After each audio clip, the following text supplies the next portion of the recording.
Hello, YouTube.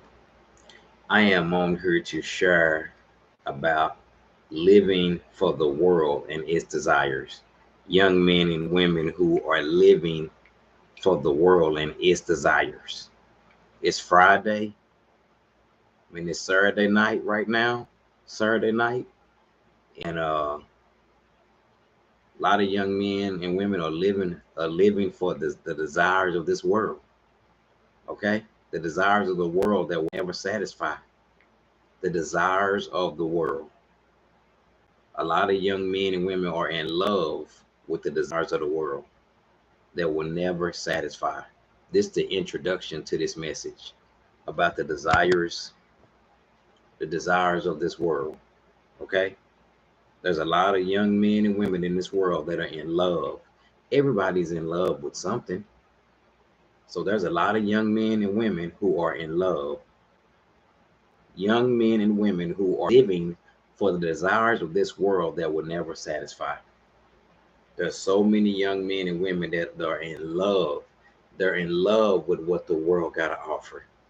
They're in love with the desires of the world that will never satisfy. 1 John 1:15 on not loving the world. Do not love the world or anything in it. If anyone loves the world, the love of the Father is not in them. For everything in the world is the lust of the flesh, the lust of the eye, and the pride of life. It comes not from the Father, but from the world. The world and its desires are passing away, but whosoever does the will of God will live forever.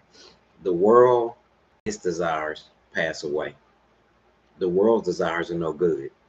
Getting high, getting drunk, everything the world got to offer is passing away. The world and its desires are no good. The young men and women who are living for the desires of this world, they will never satisfy you. I've been there, done that. The world's desires will never satisfy you. They pass away. The lust of the eye, the pride of life, it's all empty. Everything the world got is empty. It's empty. But a lot of young men and women are in love. A lot of young men and women in this world are in love with desires of the world that are passing away. Everything the world got is passing away. It's empty. It will never satisfy you. What they got in the convenience store won't getting high, that's gonna pass away. Getting drunk, all that's gonna pass away. Everything the world got to offer is passing away. It's all empty. I'm praying that young men in this world, young men and women, will be delivered from the desires of the world. The desires of the world are no good. I'm praying that God's goodness and kindness and love will lead them to repentance. They would let Jesus Christ deliver them from the desires of the world. It's not about something being legal. It's about being in love with it. You're in love with the desires of the world that are passing away. The lust of the eye, the pride of life, boasting about what you got. I'm praying that God's goodness and kindness and love will lead young men and women to a spirit of repentance and deliver them from the desires of the world. Because the desires of the world are passing away. 1 John 1:15. Bye bye.